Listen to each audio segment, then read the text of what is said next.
குட்டி, நம்ம வீட்டுக்கு எப்ப போவோம்? பிரிச்சதுக்கு அப்புறம் போலாம்டா. அப்பனா நானே பிரிச்சிடவா? கிறிஸ், அப்படிலாம் பண்ணாதடா. இதுதான் கட்ட பிரிப்பாங்க, அது முடியும், நீ தொடவே கூடாது. சரியாடா? சரி பாட்டி, நான் போயிட்டு வரட்டா. அங்கிள், நானும் வரட்டுமா?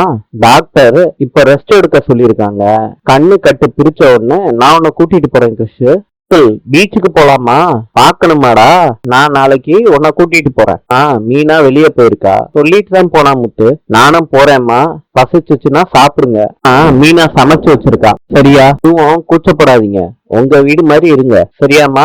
சரி முத்து, போயிட்டு வரேன்டா செல்ல குட்டி. Bye bye uncle. முத்துவுக்கு கால் வருது. சார், நான் கிளம்பிட்டேன் சார், உடனே வந்துருவேன். அப்படியா சார்? சரி சார். இன்னும் போனை வைக்கிறாரு முத்து. தம்பி, மறந்து வச்சுட்டு வந்துட்டீங்களா? அதாவது இல்லம்மா, சவாரி கேன்சல் ஆயிருச்சு, அதனால சவாரி வராதாப்பா உனக்கு? அம்மா, திருப்பி போன் வந்தாதாம்மா சவாரியே. கேன்சல் ஆனது நல்லதுதான், நீங்க வாட்டுக்கு தனியா இருப்பீங்கல்ல, உங்களுக்கு துணைக்கு இருக்கிற மாதிரி இருக்கு இன்னைக்கு. நீ நினைச்ச மாதிரி வெளியே எங்கேயாவது போலான்னு இன்னைக்கு தோணுது. எங்கடா போலாம்? அங்கிள், சினிமாக்கு போலாமா? எப்படிடா படம் பார்ப்ப? அதான் கண்ணு கட்டி இருக்க. காதுல மாத்திரமே நான் கேட்டுப்பேன். அப்படியாடா? அதெல்லாம் கட்டு பிரிச்சதுக்கு அப்புறம் பாத்துக்கலாம். இப்ப மாமா உனக்கு பாட்டு போடுறேன், அதை கேட்டுக்கோ. மீனா வந்துட்டாளா? வர்றேன்னு கால் பண்ணாங்க. இங்கேயே உட்கார்ந்துகிட்டு இருக்கான். எப்படி வெளியே அனுப்புறதுன்னு எனக்கு ஒன்னும் தெரிய மாட்டேங்குது. இப்ப நான் போய் ஏதாவது சொன்னாலும் அவனுக்கு டவுட் வரும். நீ ஒன்னும் டென்ஷன் ஆகாத ரோஹிணி, அவனை வெளியே போக வைக்கிறேன். நீ என்னடி செய்ய போற?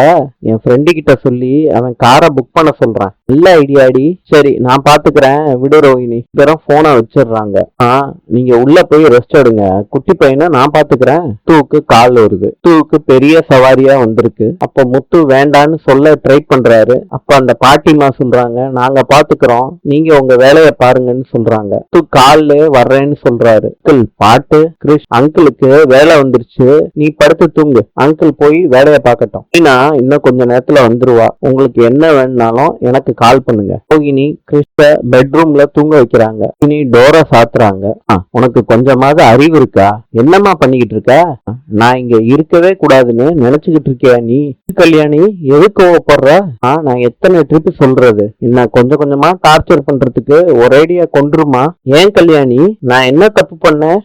உங்ககிட்ட நான் என்ன சொன்னேன்? ஆஸ்பத்திரியில தானே இருக்க சொன்னேன், எதுக்குமா இங்க கிளம்பி வந்த? நான் சந்தோஷமாவே வாழக்கூடாதா?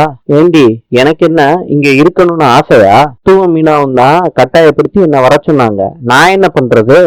காரணம்லாம் சொல்லாத, எதையாவது சொல்லி வரமாட்டேன்னு சொல்லி இருக்கணும். உன்னை வெளியே எங்கேயாவது பாத்துருவாங்களோன்னு பயந்துகிட்டு இருக்கேன். நீ என்னடானா வீட்லயே வந்து உட்கார்ந்துகிட்டு இருக்க?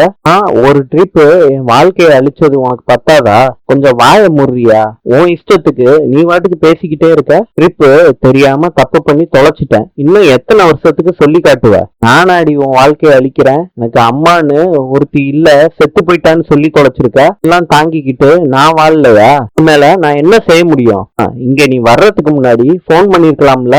போன் பண்ண முடிஞ்சுச்சுன்னா பண்ணிருக்க மாட்டேனா? நம்ம ரெண்டு பேரும் பேசுறது அவங்க கேட்கல, ஏதாவது டவுட் வந்துட போதுன்னு தான் நான் உனக்கு போனே பண்ணல. எதுக்கு நீ சென்னைக்கு வந்த? கிறிஷ பார்த்தேல்ல, என் கண்ணுல அடிபட்டு எவ்வளவு ரத்தம் கொட்டுச்சு தெரியுமா? உயிரே போற மாதிரி ஆயிருச்சு. டாக்டர் உடனடியா சென்னைக்கு கூட்டிட்டு போங்கன்னு சொல்லிட்டாரு. நேரத்துல அவனை பத்தி யோசிப்பேனா உன்னைய பத்தி யோசிப்பேனா? இப்போ கூட உனக்கு நான் தொந்தரவு கொடுக்க கூடாதுன்னு தான் இருந்தேன். ஆனே அவனை கூட்டிட்டு போயிடலான்னு தான் நினைச்சேன். நாளைக்கு என்கிட்ட ஏன் நீ ஒரு வார்த்தை சொல்லக்கூடாதுன்னு கேட்டக்கூடாது இல்ல, அதனாலதான் உனக்கு போன் பண்ணேன். அந்த நேரத்துல முத்துவும் மீனாவும் வருவாங்கன்னு நான் என்ன கனவா கண்டுகிட்டு இருந்தேன்? உன் வாழ்க்கைய நான் அழிக்க வந்தேன்னு கேக்குற? உன் வாழ்க்கை நல்லா இருக்கணும்னு தான் நீ பெத்த பிள்ளைய நான் வளர்த்துக்கிட்டு இருக்கேன். எனக்கு எப்ப என்ன ஆகும்னு தெரியாத நிலைமையில தான் நான் இருக்கேன். இன்னும் என் பேரனை என்னால முடிஞ்ச அளவுக்கு நான் பாத்துக்கிட்டு தான் இருக்கேன். நானும் இல்லாம போயிட்டா அந்த பிள்ளையோட கதி என்ன ஆகும்னு டெய்லி செத்துக்கிட்டு இருக்கேன்டி நானு. நான் இல்லையா? என்ன அவன் கூடயா இருக்க? நாளைக்கே நான் செத்துட்டா எங்க நீ ஆசிரமத்துல சேர்த்துருவியோன்னு எனக்கு பயமா இருக்குடி. இப்படி எல்லாம் பேசுற, வேற எப்படி பேச சொல்ற? முடியும், கிறிஷ பத்தி எதுவும் சொல்லாம இருக்க. அவன் நீ பெத்த பிள்ளை தானே? அவன் என் பையன் தான். அத இல்லன்னு உன்கிட்ட சொல்லவே இல்லையேம்மா. யாருக்கிட்டே நீ சொல்லல. நான் கொஞ்சம் வருஷத்துக்கு முன்னாடி தப்பான வாழ்க்கையில எவ்வளவு கொடுமையை அனுபவிச்சேன்னு உனக்கு சொன்னா புரியாதுமா. பெரிய பள்ளத்துல விழுந்து நானே என் சொந்த முயற்சியில முன்னுக்கு வந்து எனக்குன்னு ஒரு வாழ்க்கையும் அமைச்சுக்கிட்டேன். தினம் தினம் நான் எவ்வளவு பிரச்சனையை ஃபேஸ் பண்றேன்னு உனக்கு தெரியுமா? ஒரு நிமிஷமும் நான் பயத்தோட தாம்மா இருக்கேன். கல்யாணம் ஆகி 1 வருஷத்துக்கு மேல ஆகுது. இன்னும் எத்தனை நாள் மறைச்சுக்கிட்டு இருப்ப? எனக்கு தெரியல. இப்பதான் நானும் மனோஜும் படிப்படியா முன்னேறிக்கிட்டு இருக்கோம். நீ உன் வாழ்க்கையை மாத்திரம்தான் யோசிக்கிற. நீ உன் பிள்ளையோட வாழ்க்கையை பத்தி யோசிக்கவே மாட்டேற. என் லைஃப்ல நான் இவ்வளவும் பண்றத அவனுக்கும் சேர்த்துதாம்மா. நான் நல்ல நிலைமைக்கு வந்தாதான் கிருஷ்ணையும் பாத்துக்க முடியும். மனோஜம் நல்ல அப்பாவா இருப்பாரு. இதுக்கெல்லாம் எனக்கு டைம் வேணுமா? ரொம்ப டைம் எல்லாம் இல்ல கல்யாணி. இப்பவே நிறைய கேள்வி கேக்குறான். பாரு கல்யாணி, நீ வாழ்க்கையில நீ நல்லா இருந்தா எனக்கு சந்தோஷம்தான். கிறிஷ கை விட்டுறாத. உன் பிள்ளடி. நீ சொல்லணும்னு அவசியம் இல்ல. கிறிஷ் நான் பெத்த பையன்மா. அடிப்பட்டதை தெரிஞ்சு நான் நைட்டு ஃபுல்லா தூங்கவே இல்லம்மா. மாத்திரம் அவனை நல்லா பாத்துக்கிட்டு இருந்தா இவ்வளவு பிரச்சனை வந்திருக்காது. நீ அப்பனா உன் பிள்ளைய நீயே பாத்துக்க. அட்டி என்னப்பா எந்திரிச்சிட்டியா? அத்த நீ தான் என் அம்மாவா? எங்க இருக்க? இங்க வாப்பா.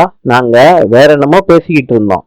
அம்மா நீ தான் என் அம்மா. அம்மாண்டா, நான் தான் உன் அம்மா. நீ என் பையன்தான். வாங்க மீனா. ட்ரெஸ் கண்டுபிடிக்க கஷ்டமா இருந்துச்சா? அப்படிலாம் இல்ல, நான் கரெக்டா வந்துட்டேன். பூ வாங்கிட்டு வந்துட்டேன். எவ்வளவு ஆயிடுச்சுன்னு சொல்லுங்க, நான் உங்களுக்கு தந்துடுறேன். உள்ள போலாம். சோஃபால உட்காந்து பூ கட்ட முடியாதுங்க. தரையில உட்காந்துதான் பூ கட்ட முடியும். நியூஸ் பேப்பர் எடுத்துட்டு வாங்க. பாருங்க மீனா, நான் எடுத்துட்டு வரேன். பழக்கம் இல்லைன்னு சொன்னீங்க, அதனால நூல்ல கட்டுங்க. நான் நார்ல கட்டுறேன். அளவுக்கு உங்களுக்கு பூ கட்ட தெரியும்? ஓரளவு தெரியுங்க. அப்ப நான் 1/2 மணி நேரத்துல கத்துப்பீங்க. எனக்கு பூ கட்ட தெரியாது, சும்மாதான் சொன்னேன். எனக்கு பொறுமையா கத்து கொடுங்க. ஒரு நாரை எடுத்து வச்சு பூ வைக்கணும், 2வது பூ வைக்கணும். இந்த நூலை ரிவர்ஸ்ல சுத்தணும். முடிச்சு டைட்டா போடக்கூடாது, நார்மலா போடணும். சரியா? இப்படி சொன்னா நான் கன்ஃபியூஷன் ஆயிடுவேன். பொறுமையா சொல்லி கொடுங்க. பண்றத பார்த்து பொறுமையா செய்யுங்க. சரி. பூவை வச்சு 3 முடிச்சு போடணும். வித்யா, 3 முடிச்சு போடுறதுக்கு தாலியா கட்டுறீங்க? நீனா பூ இப்படி பிச்சுக்குச்சு. பொறுமையா பண்ணுங்க. இப்ப நான் கட்டுறத பார்த்து பொறுமையா கத்துக்கோங்க. கட்ட வந்துரும். கூப்பிடுவீங்கன்னு நான் எதிர்பார்க்கவே இல்லை. வீட்டுக்கு வரும்போது கூட என்கிட்ட அவ்வளவா பேசினதே கிடையாது.